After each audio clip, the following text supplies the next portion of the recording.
बहरे अरब में हवा के कम दबाव की वजह से बनने वाला बाइपोल जो साइक्लोन आहिस्ता आहिस्ता सिंध और बलूचिस्तान के साहिली पट्टियों की जानिब बढ़ रहा है। महकमा मौसमियात की जानिब से ये कहा है कि ये तूफ़ान साइक्लोन जो है वो आहिस्ता आहिस्ता बलूचिस्तान, सिंध और इसके अलावा भारत की जो साहिली पट्टियाँ उसकी जानिब बढ़ रहा है। और हुकाम का ये कहना है कि इस वक्त समंदर में कम हवा के दबाव की वजह से तूफ़ान की शिद्दत में काफ़ी इजाफा हो चुका है, जबकि दूसरी जानिब समंदर में अब भी 15 से 20 फीट ऊंची लहरें वहाँ पर महकमा मौसमियात की जानिब से ये कहा गया है कि उठ रही हैं। दूसरी जानिब वहाँ पर 180-170 किलोमीटर फी घंटा की रफ्तार से तेज़ हवाएं भी चल रही हैं। और इस वक्त समुद्री तूफ़ान कराची की साहिली पट्टी से करीबन 650 किलोमीटर के फासले पर मौजूद है, जिस हवाले से हुकाम का ये कहना है कि जिसकी वजह से शहर में आज शदीद गर्मी रहेगी और हवा के कम दबाव की वजह से शहर में आज दर्जा हरारत 40 से 42 सेंटीग्रेड को छू सकता है। दूसरी जानिब मैं सीवीयू के उस मुकाम पर मौजूद हूँ जहाँ पर एक दफ़ा 144 लगा दी गई है। जहाँ सीवीयू का जो मरकज़ी जो इलाका है वहाँ पर तो आने जाने के लिए हुकूमत की जानिब से और पुलिस की जानिब से रुकावटें लगा के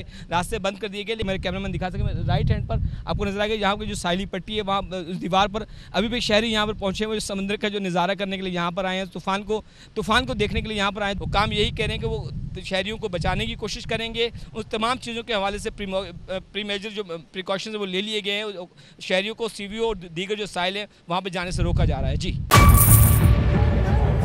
बजट 2023-24 की सबसे बड़ी ट्रांसमिशन बोल एक मर्तबा फिर सबसे आगे। वजीर खजाना की बजट तकरीर की सबसे बड़ी कवरेज 62% अवाम ने देखा बोल की स्क्रीन पर। Welcome back to the budget transmission. सबसे बड़े पैनलिस्ट और रिपोर्टर्स की बड़ी टीम ने बजट के लम्हे लम्हे की अपडेट से किया बाखबर अपनी आवाम को।